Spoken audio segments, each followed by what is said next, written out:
The challenge continues today at Road Atlanta, a high-speed carnival ride set in the Georgia foothills. This is the Nissan Grand Prix of Atlanta. Hi everyone, I'm Larry Nuber, and this is Road Atlanta, one of the country's best road courses. And we are here for round 4 of the IMSA GTP Championship for 1992, featuring, of course, the world's most exotic sports cars. Now, joining me on this broadcast is Jack Baldwin, a man who has driven just about everything with 4 wheels underneath him the past few seasons, including a P car on Road Atlanta. Now, tell us really, what was it like? It's fast. It's really fast. It's like driving the ultimate sports car on a giant high-speed roller coaster. From a driver's point of view, it's extremely thrilling. Well, fast, exciting. It can also be very foreboding. Witness this video of Pete Halsmer. He was one of the favorites coming into this weekend, but this practice crash will not allow him to race. The car was heavily damaged, but Pete was not injured severely. Joining us on this broadcast is a man who has been very successful behind the wheel in recent years. Today, he's behind the microphone working for us. Welcome, Dorsey Schroeder. Just making it to the grid now is the pole position winner, Davy Jones in the Castrol Jaguar. Yesterday in qualifying, he spun and the car would not restart. The very last lap of qualifying, he beat Juan Manuel Fangio in the Toyota. The Jaguars just started behind me, and we'll have to see how it runs today. Because of constant high speed, Road Atlanta is one of the most demanding road courses in America. 12 turns, 2.52 miles, 8 right-handers, and 4 left-handers. Now, there are actually 4 straightaways on this course. Only one of them, however, has any length to it. After corner number 1, the first feature of this racetrack the driver senses is a series of S-corners. Hitting the apexes here just right is mandatory to turn a good lap. Through this series of X's, it's like corners 2 through 7. After the top end of the course, you see on the right-hand side of your screen, comes the most demanding section. It's downhill, it's called a straightaway, it's about 1 mile in length, but as you can see, it's not the easiest part of this course to traverse. Speeds may approach 200 miles per hour. Corner 12 and then home to the start-finish line. We'll be back with the grid after this. Today's race is being brought to you by Data Storm Technologies, developers of Procom Plus, the world's best-selling communication software. Road Atlanta for the Nissan Grand Prix of Atlanta. Davy Jones had a brand new track record in qualifying, some 2.5 seconds quicker than the old track record. He sets on the pole in his Jag, Juan Manuel Fangio and Dan Gurney's Toyota on the outside. Row number 2 on the inside is P.J. Jones, one of the new faces to IMSA, and Jeff Brabham, the many times champion. In the 3rd row, Tommy Kendall in the midst of his comeback, and Chip Robinson, that of course is Brabham's teammate. 7th and 8th starting positions are Oscar Larari in the familiar Porsche and Jeff Perner, who has moved up from the showroom stock car ranks.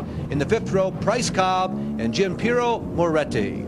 Now the field is getting ready to go for the green flag. Oh, and there's an incident in the pack as we watch the rest of the starting grid roll by, Jack. What happened? Oh, that's a pretty embarrassing situation, but actually that's kind of easy for that. It's kind of easy for that to happen. These cars, because they run at such high speeds here and they have such tremendous downforce, they have very stiff springs when the tires are cold. They are very, very slippery. It's like driving on ice in the beginning. Kind of embarrassing, too, I would imagine. It is embarrassing, yes.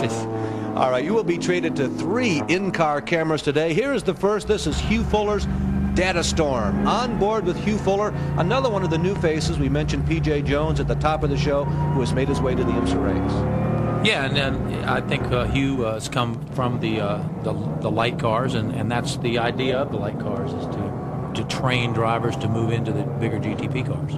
Now, as you saw during the warm-up laps and Jack talked about, this may look very routine and very simple, but this is a very important part of the race.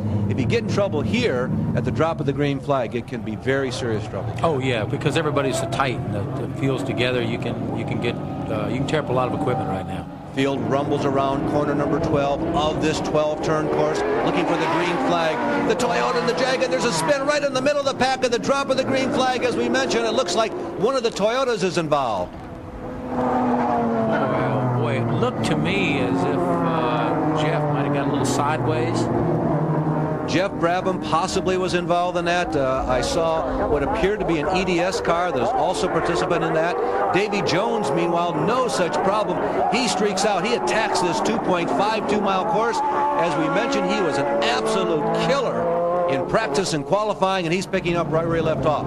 It was P.J. Jones, that Toyota, that we saw spinning. And, you know, see what he's got the problem of, a left rear tire is going down. So he's going to have to go all 2.5 miles around to go into the pits to get that tire changed. Jack, you're right. It was also Jeff Brabham, defending champion, was involved in that.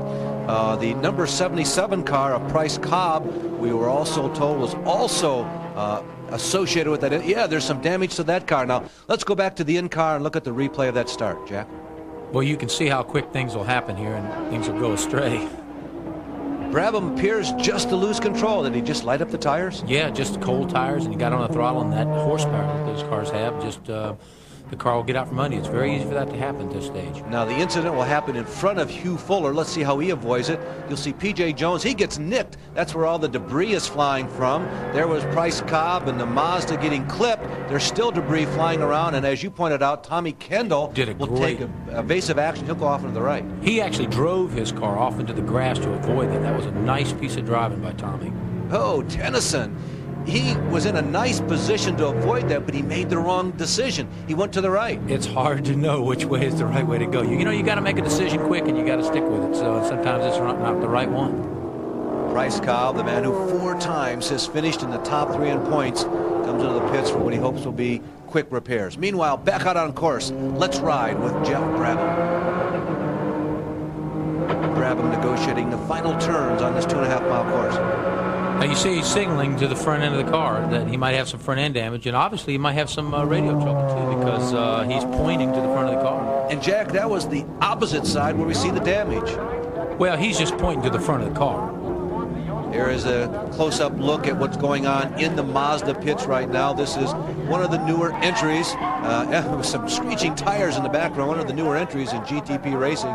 And Price Cobb, a man who has come a long ways since his near comeback in racing. He almost retired about 5 years ago. This has got to be really frustrating for Mazda. You know, this is the first green flag they've taken this season, and for this to happen to him without even taking a lap, this is a tough break for him. Meanwhile, down in the Dan Gurney pit, Parnelli's eldest son, PJ, doing a lot of emergency repairs in that first lap incident.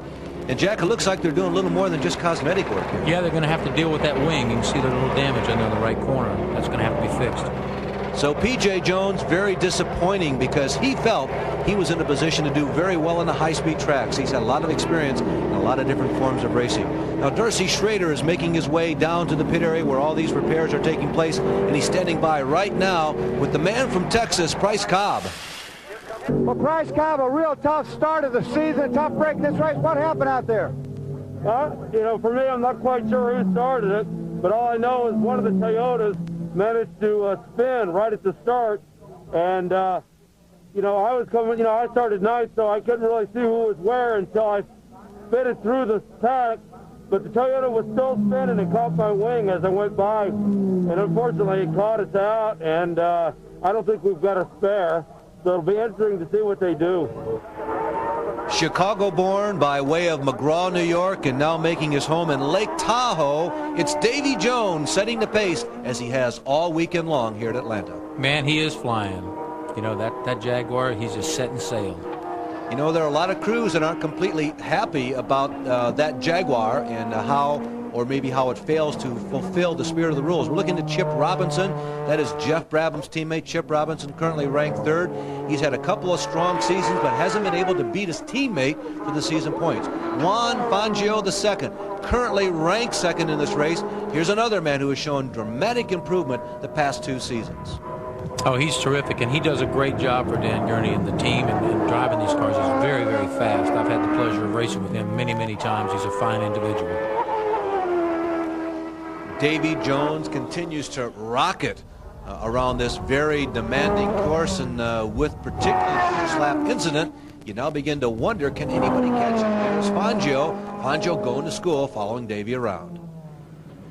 I want to tell you, Fangio's giving everything he's got to catch him. Jeff Brabham, we're inside now. Remember, Jeff experienced some damage in that opening front straightaway crash. He's pulling into the pits now. Dorsey is standing by. Perhaps he can update us. Jeff Brabham brings the 83 Nissan in for some needed repair. We see the right front corner. There's been damage in that start line incident. crew all around the car working on it. We're seeing tires put on. Now, those tires aren't worn, obviously, but a puncture could have existed after that crash. She's going to also need a new nose cone. Without that, no downforce on the front of the car. This is going to be a very lengthy pit stop because replacing that nose isn't easy. You're going to see a lot of fasteners has to be taken off of there, and that has to stay on the car. Like I said before, without that on the car would literally fly and leave the ground. So this is going to put Jeff way back in the race, unfortunately. Here we go. The crew comes on with the nose cone, puts it on there. It might look like they're not going very quick, but believe me, they're going as fast as they can trying to get that thing back on there and Jeff back in the race.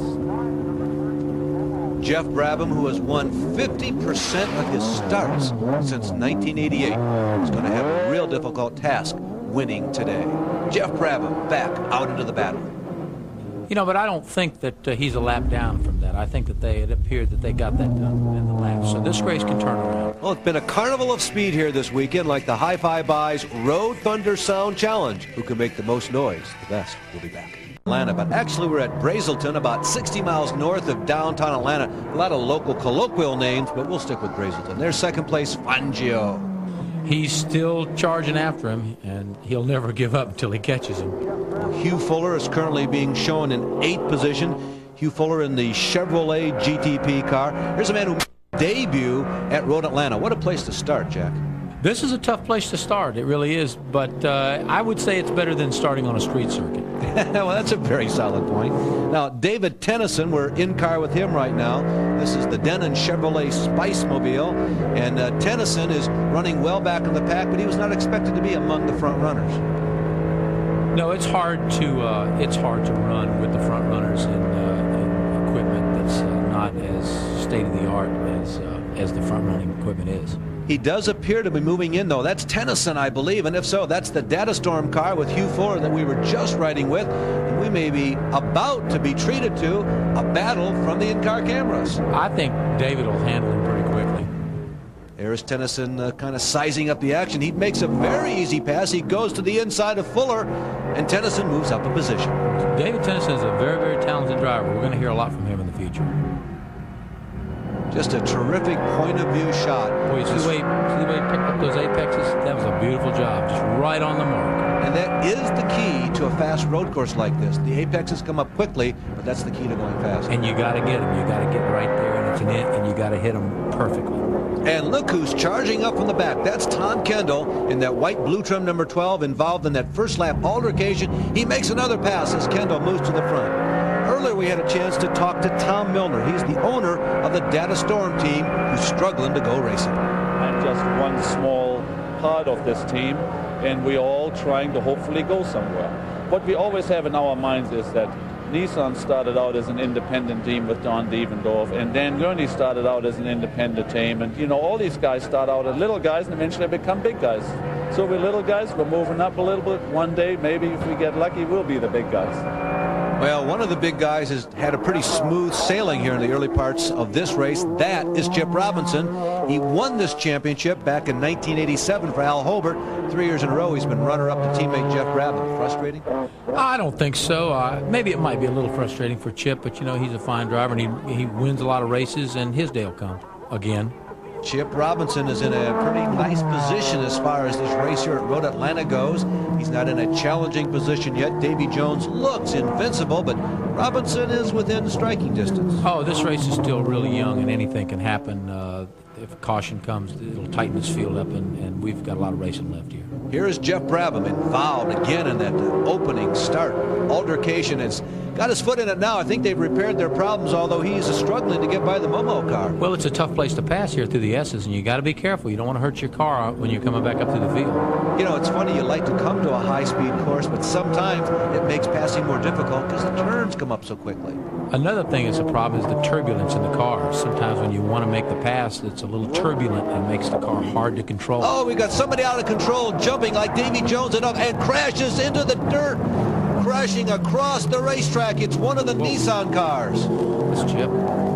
Chip Robinson in a very frightening-looking crash. Jack, can you tell exactly where that is on the course?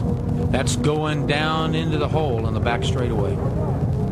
The other Look at the debris on the racetrack. Streaming through the debris, we still see no movement out of Chip's car. A crash that was a bit reminiscent of the Davy Jones crash at Elkhart Lake. There's his teammate Jeff Brabham driving through the debris. Also, and there is Chip crawling out from that debris. Boy, that's fantastic. Oh, boy, a big sigh of relief from everyone. Let's take another look at it. He goes into a spin. The bodywork comes off. Boy, anything could have happened to cause that. The car loses its downforce, possibly a rear tire exploding. I see the left tire is already disintegrated.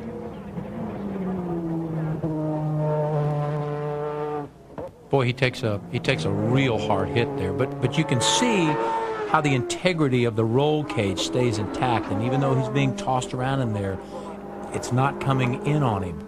And these are the things that will save a driver in a violent crash like this.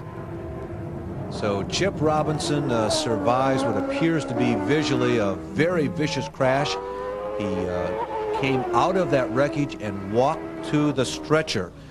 Chip is being taken to a local hospital, though, as we understand. They have put him on a stretcher. They have immobilized him. He's waving. That's a good sign. He says, hey, they're just taking me in for precaution. So Davy Jones continues to lead with Juan Manuel Fangio running in second position. Very ominous start to this race. Oscar Larari is third. David Tennyson is fourth. And look who's up to fifth place, Tommy Kendall. Road Atlanta, where we have been slowed by a frightening-looking crash involving Chip Robinson. But he's okay. Let's get an update from Dorsey. Well, Chip Robinson has just been taken by ambulance to the infield care center. He is conscious, and we will report on his condition as soon as we get word. All right, Dorsey, thank you very much. Boy, Jack, just look at the remains of that car. Yeah, but you can also see that roll cage did its job, and that's what saved him.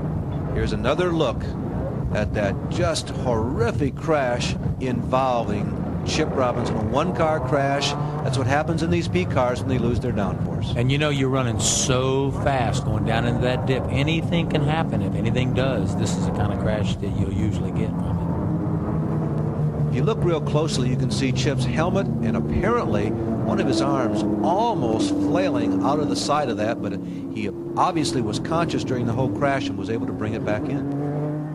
Yeah, one of the things you do in a situation like this is hold on. Chip is an avid long-distance runner, and I'm sure his strength served him very well there. Well, his teammate Jeff Brabham is still on the course. There's Jeff picking his way past the crash site. And earlier, Dorsey had a chance to talk to this man who has won 4 championships in a row, although he still says there is incentive for 1992.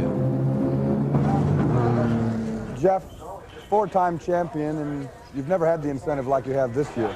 Yeah, I believe so. I think this year the way that the money structure is in the championship is kind of winner take all. So, you know, I wish I had that the last 4 years because the odds of me keeping winning are obviously getting greater and greater. And, you know, I'd hate to finish second and end up with nothing. So, but, you know, you go out and try and do your best and try and win every race. And you're really not worried about that until the time actually comes to go up and get your check. Well, last year, in fact, you won the championship and only won 1 race in the whole deal, and also had to come back from an injury, which I guess was your first time at that. How did you do that? Was that a team consistency, or? Yeah, it is. One of the strong points about the Nissan team has been, really over the last 4 years, is that we are the most reliable race car out on the racetrack, and we're able to really run 100% every single lap for every single race. And I think sometimes the other teams have been faster than us, but it's no good to beat us one race, then not finish the next, and then beat us again. You have to know why we're finishing second, first, second, third all the time. So as far as the championship's concerned, you know, our reliability, I think, has been a very hard thing for the other teams to overcome. The last 2 seasons, your main challenge for the championship has come from your teammate. You guys have been incredibly competitive, and how's that relationship been? Well, amazingly, we still talk to one another. Yeah, we've had, considering the pressure on both of us and the length of time we've been together, I don't know if too many teams would have been able to keep the harmony like we have. And certainly Chip wants to win just as much as I do. And but I think as a team we do a very good job of giving guys equal equipment. We know exactly what the other guy has at all times, and there's no politics involved. And I think that that's, in a sense, kept this team together that in some ways other teams have not been so successful at. And this has been a trying weekend. That's the second car they've lost. Now Dorsey is with Peter Scott, the team manager of Nissan Racing, and he and Dorsey have an update on Chip Robinson's condition. Peter, team manager for NPTI, give us an update on Chip Robinson, if you would, please. Well, he's okay. Obviously, he's had a big accident, and he got out of the car by himself. He's been taken to the medical unit. He's okay. He's alert. Everything's okay. He's got a bit of a sprained muscle, I think, in his neck. They're just taking him to the hospital for a bit of an observation, and he's pretty optimistic of being back here tonight at the track. So he's all right. A bit shaken up. Truly remarkable. We expect green flag very shortly. Stay with us. And we are about to go green. A big sigh of relief from the drivers. You're riding with David Tennyson in the Denon Spice Mobile. David Tennyson running in the middle of this pack, anticipating green flag. The green flag flies, and we're back at race speed.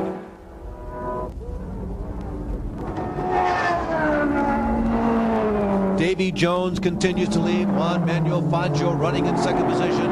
After a long break like this, Jack, for a driver, you're happy to get back at full throttle, aren't you? Yeah, to get back in the rhythm and get the race going again and get the crash behind you and everything. And for the guys in the back that were involved in that first lap incident, that caution helped them, of course.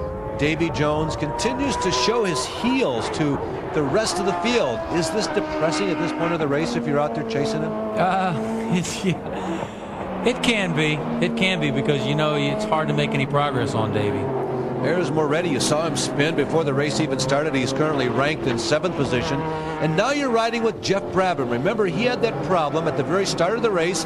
He's had a pit stop, and he appears to be at full song again. The yellow flag gives him a second life. Oh, yeah, and he's back. Like I say, he's back in this race. Now, Brabham is the fastest car in this group of racers that he's on the course with right now. It's the point of the race where he has to be very careful, Jack. You know, you have to remember that there are 2 classes of racing going on at this time, and you got to use caution as you're coming up through the field. It's easy to get carried away, particularly when you're a fast car. Horsepower difference. What are you talking, 100 horsepower here? Oh, I'd say 300 to 400 horsepower in most cases. 300 horsepower less potentially, and that may be the next car that Jeff Brabham is approaching. Let's go back inside of Hugh Fuller's Data Storm in-car camera and see the view that he has. Hugh Fuller, the man who was a rookie a year ago, scheduled to co-drive this race with Francois Bigot.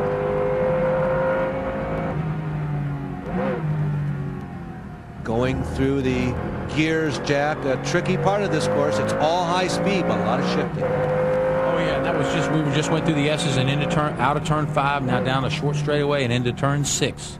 Oh, he's a little bit out of the line, and that's the reason why, because here comes the freight train of Tommy Kendall. He appears to be maybe the second fastest car on this track. Is he as fast as Jones? Well, I'm not so sure he's as fast as Jones or anybody is right now, but Tommy certainly is on the move. Jack, you mentioned a little earlier that this is a race within a race. Here is the leader of the Camel Lights division. This is Parker Johnstone, and this team has had just a tremendous couple of seasons here. Parker Johnstone and Dan Marvin have won something like 75% of all the races they've entered the past 2 seasons. Well, obviously they do a fantastic job. They've got good equipment, good drivers, a good team, and the results show it. This is an Acura-Spice. The Spice is a very familiar and very successful chassis in the Camel Lights division. David Tennyson, you'll see at number 19 there in heavy traffic. He's a man who's trying to hold back Tommy Kendall, but no one has been able to do it so far. Tennyson is in 7th place. We have a spin. Once again, it's Moretti. Now, we saw him do this before the green flag even dropped. Yeah, and this is probably from another reason, and this is racing, as they say. Yeah. Today, he can be spin king. Now that red, white, and black car, that's Oscar Larari, the number 7. Oscar Larari has had a very smooth, and he makes contact with Jeff Brabham, and Jeff Brabham with a new nose piece on the right front is involved in yet another incident. Let's take a look at this here. See, now he went to the inside, and he thought that Oscar saw him, and he thought that Oscar was going to give way to him, and then at the last minute, Oscar didn't. So there was a little crash there. Yeah, Brabham trying to recover from that. It's been a very frustrating day for the 4-time defending champion, He had worked his way back up. He was challenging inside the top 5. We told you that that's where Larari had been running all afternoon. Now what, Jack? Now he has to get back at it. He's got to get back in it, get his rhythm back, and forget that happened and move along. Time for a pit stop? No, he'll feel the car. Well, he's going in. Well, Jeff made the calculated decision that, well, maybe I better come in. I think he has written off victory here today. Now, Dorsey is right down there on pit road, and he is in the Jeff Brabham pits and standing by. Dorsey. Well, Jeff Brabham brings the 83 Nissan back to the pits this time to get tires put on it after that spin. He probably flat spotted those tires. They're going to go ahead and put fuel in and clean that windscreen and try and get him back in the race. Well, meanwhile, Oscar Larari continues to motor around out there. Brabham, very, very disheartening day because they have not been able to perform as well in 1992 as they have years past. These Nissan cars, they are accustomed to winning all the races. Yeah, not every race can go their way, and these guys show a lot of character because when the going gets tough, as they say, they really do get tough, and they're a tough team to beat, and they don't ever give up. Well, Jeff has had one win this year. Nissan did win the race at Daytona, but they brought in some ringers. They brought in 3 Japanese drivers. Well, they used the European endurance car for that little mission and did a nice job. Oh, there's Larari going off of the track again as Brabham streams past. Maybe tit for tat there? Well, that's a shortcut there. You need to take the shortcut. Well, there's Tommy Kendall. Tommy is now running third. Here's a man who won a championship the first 4 years of his professional driving career, which began as a teenager. And Kendall, on that comeback from those serious injuries in a GTP car a year ago, having a terrific race. Well, I tell you, it's so nice to see Tommy doing so well. You know, we all have a lot of respect for Tommy, and to see him doing well like this just warms our hearts, really. In the middle of that pack, there's Davy Jones, but look at second place Fangio. Fangio has moved in on Davy as he has moved through traffic.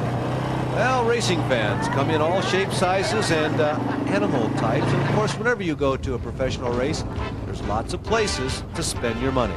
Hey, we'll be back with the finish, the exciting finish from Road Atlanta. Juan Manuel Fangio, who was running in second place, is in for repairs.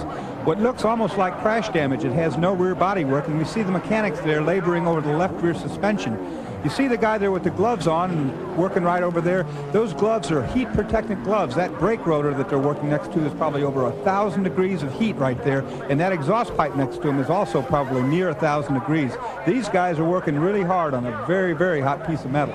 A very disappointing moment for Fangio, who won one of the 3 races earlier this year at Sebring. Yeah, it is. That's a tough break. And if you'll notice on that car, the brake, the rotor, it's not made out of steel. It's a carbon fiber rotor.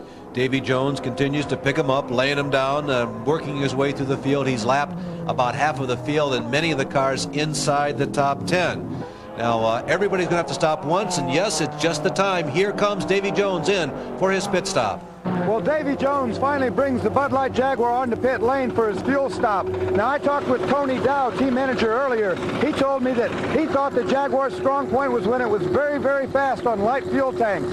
That's why they waited so long to bring Davy in. Davy Jones, who has dominated not only this race but all weekend long, has won 7 times in his IMSA GT career. If he wins today, it would be his 8th victory and would tie him ironically with Fangio, the man who has spent most of this race in second place.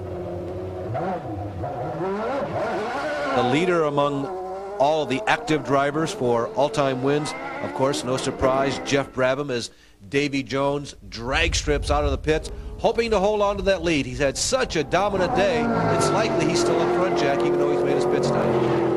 No, and Tommy got by him right there as he came out of the pit, so it's very likely right now Tommy is in the lead in this race. So the 2 leaders are on the track together, the 2 cars that have been the most impressive today. Inside, Hugh Fuller chasing in the Data Storm car. Fuller is a man who had his debut in Camel GT racing at this very racetrack. He's in a sophomore season and finding it a real uphill struggle. And we've got a spin, and it's Kendall. Tom Kendall, who just took the lead, spins out right in front of Davy Jones.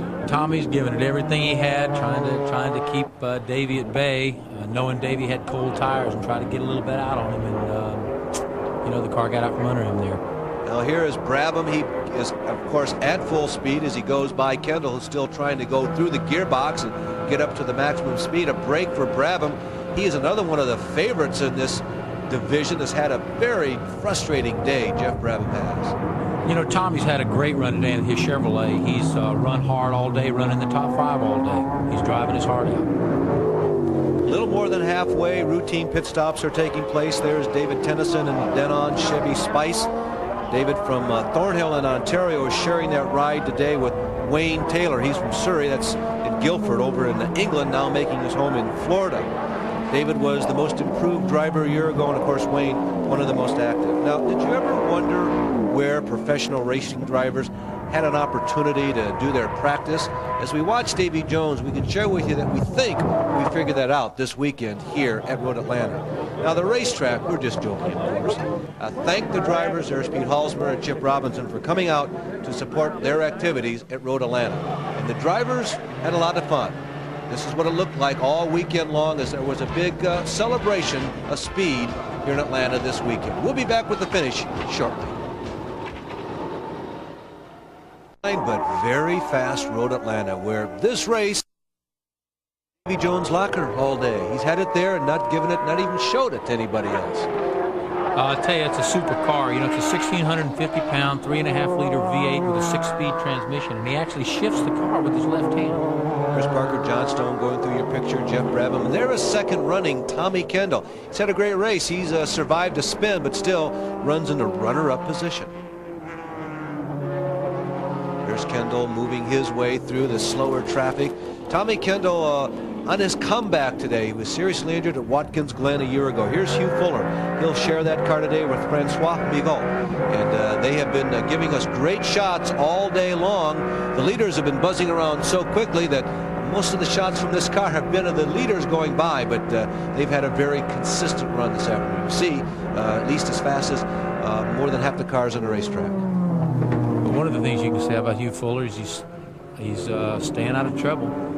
Back inside now with Jeff Brabham. Jeff in that Nissan, a long day. He's survived a couple of spins. He's had a pit stop.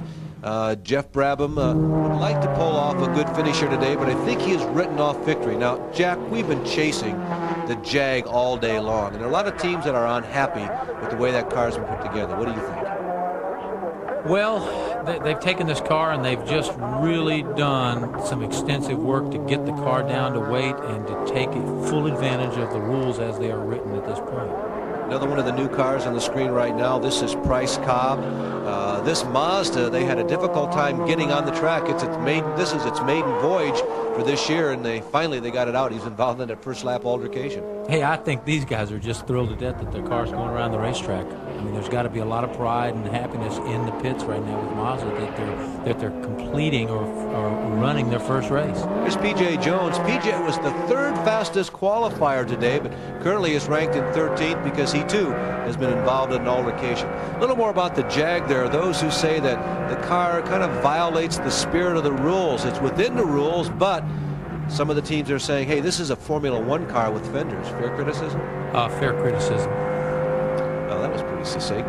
That was Cobb going by, Price Cobb, who it's almost like a formal practice session for that team. They got knocked out on lap number 1. They didn't figure to win this race anyway, so now they're out there learning, Jack. Yeah, and just running this race. I mean, they're to cure this tremendous heating problem that they've had, this overheating problem that they have, this exhaust system, these high temperatures. They've got to feel good about this. They're making progress. I'm sure they're going to overcome it, too. Now, look at this. Here are our two leaders. Remember we talked about the race within the race? There is Parker Johnstone. He is the leader in the Camel Lights division, sharing this ride with Dan Marvin, a longtime, very successful Atlantic driver, and right on the track with Davy Jones. Now, Jeff Brabham again. He continues that trek through the field.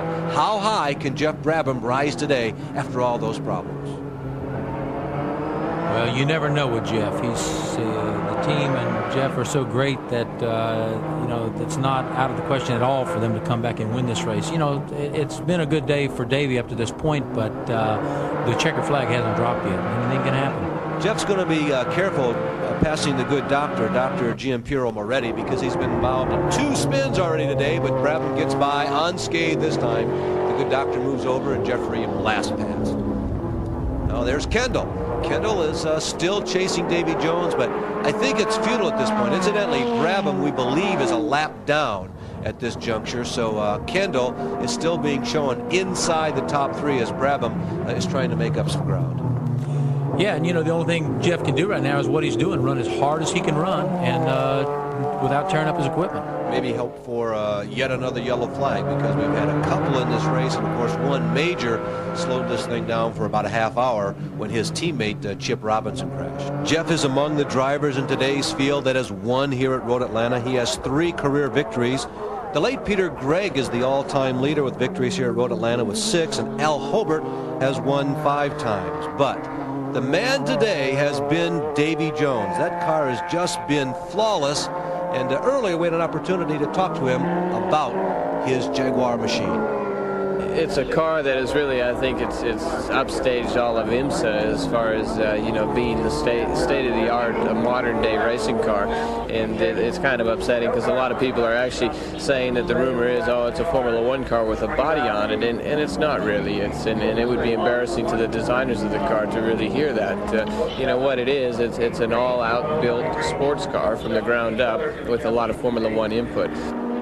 The Acura-Spice, Parker Johnstone and Dan Marvin continues to lead the GTP Lights division. The Spice chassis has been absolutely dominant, not only on this side of the Atlantic, but also on the other side of the Atlantic, Jack, in this division. Oh yeah, it's a great chassis, and it's been a very, very successful chassis in any class that it has run in.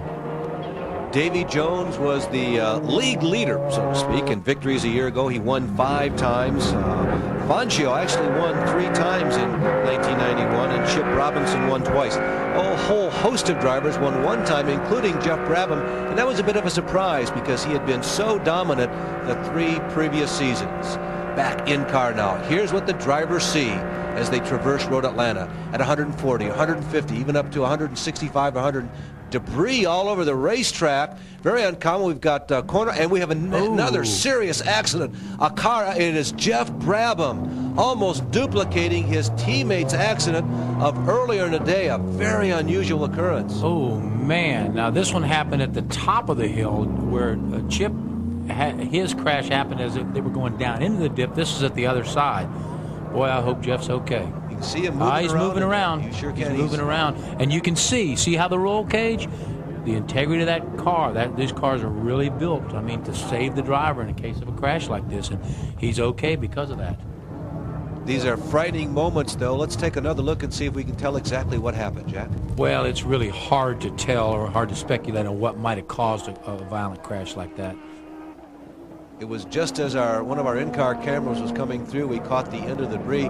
There they are lifting the car, trying to get Jeff out. You can see him here he comes, squirting through the roll cage assembly, moving around under his own power, and Jeff Brabham emerges. Apparently okay, the gloves were taken off.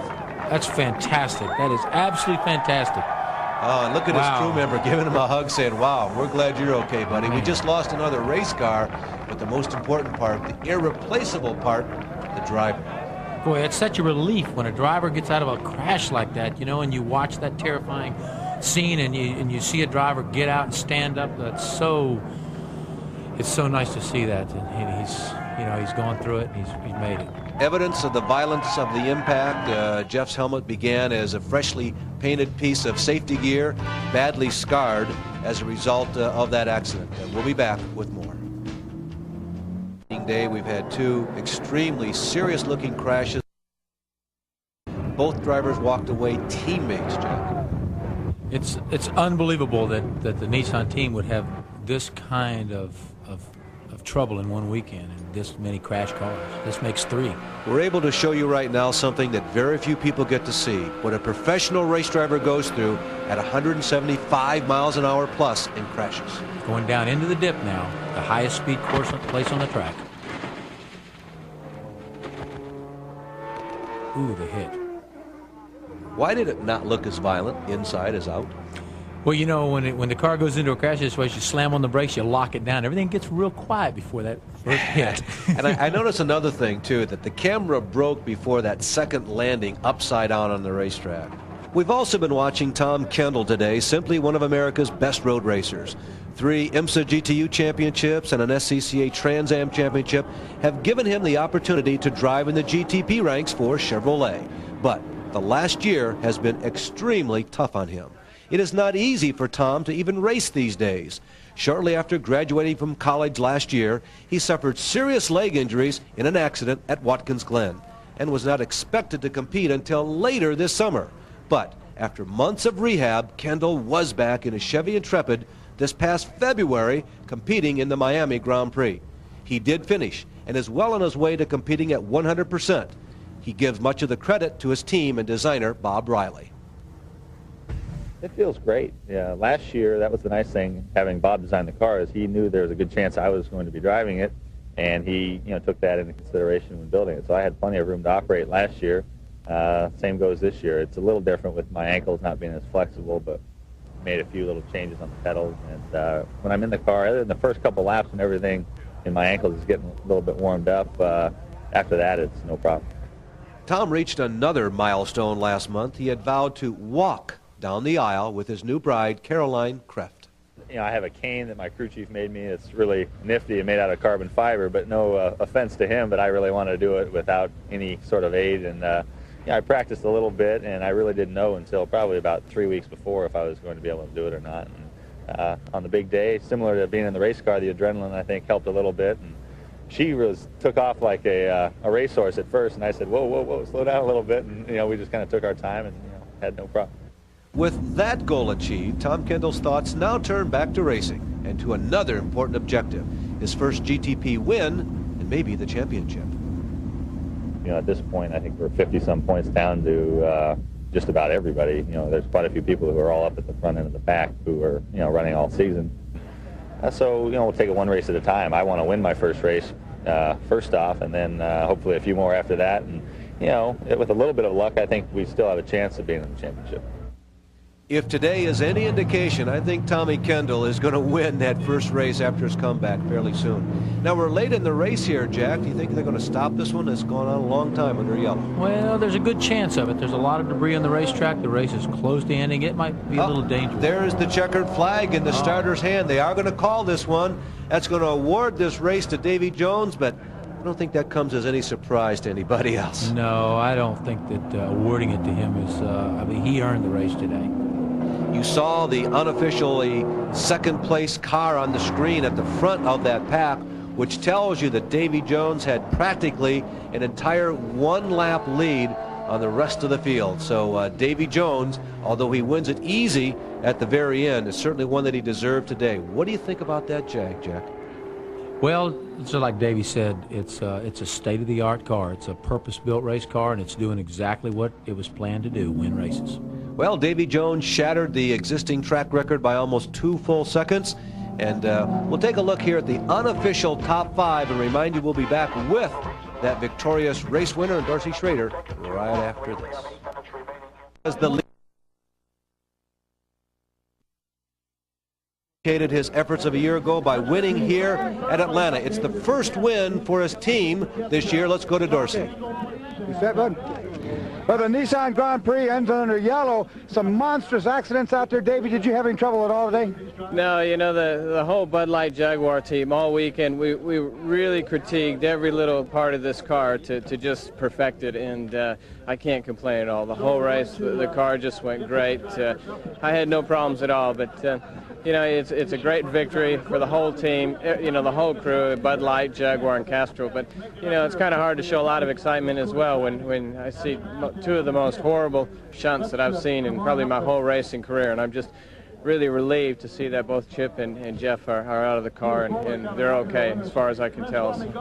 Well, we had a real big accident right at the start, and it was right behind you. Did you even see it, or how close did it get to you? Well, I knew that Juan Fangio was on the, actually he was in front of me on the left-hand side, and when I glanced to my right side in back, I could see the Toyota sideways behind me, so I wasn't sure whether they were going to go to a full caution yellow or not, but Juan had a good start, and I was able to I don't know if he missed a gear coming off the first turn, but we worked on that first turn all weekend long, and it paid off.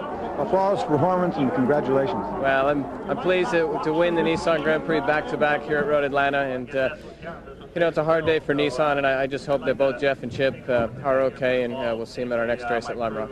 Thank you. Some pretty thoughtful words from a winner. Here's a rundown. Jones, Kendall second, Hugh Fuller was third, Oscar Larare came home in fourth, Tennyson was fifth, then Moretti, Johnstone, Velez, Morgan, and P.J. Jones came home in 10th position. In 11th through 15th, Bob Schrader, David Roca, Jeff Brabham gets 13th, Fangio was 14th, Bryce Cobb 15th, followed by Chip Robinson and Jeff Perner. Now, here's another look at those two horrifying accidents that Davy Jones referred to in his winner's interview. Now, this is the first of those two. This is Chip Robinson, when apparently something let go at the back of the car. The car lost its ground effects downforce, skidded off the track, hit an earthen embankment, and then went tumbling down the racetrack. It will end up upside down in the middle of the racetrack. Fortunately, no other cars were close by, and none others were involved. Later in the race, his teammate, just a quarter-mile away, meets a similar fate. Let's go down to Dorsey now and hear some final comments from him about today's race. You have to be reminded that we saw two of the biggest accidents today we've seen in a long, long time. Both these Nissans are totally destroyed. And my hat's off to Trevor Harris, the man that designed these cars to be safe. Maybe even in lieu of a little weight here, a little weight there. Both of these guys survived these wrecks because the man behind the design board, Trevor Harris, did his job well. Thank you, Dorsey. Well, today's race was brought to you by DataStorm Technologies, developers of Procom Plus, the world's best-selling communication software. This is Larry Nuber. Thank you very much for joining us, and my thanks to both Dorsey Schroeder and Jack Baldwin for helping us with the action today here at Road Atlanta.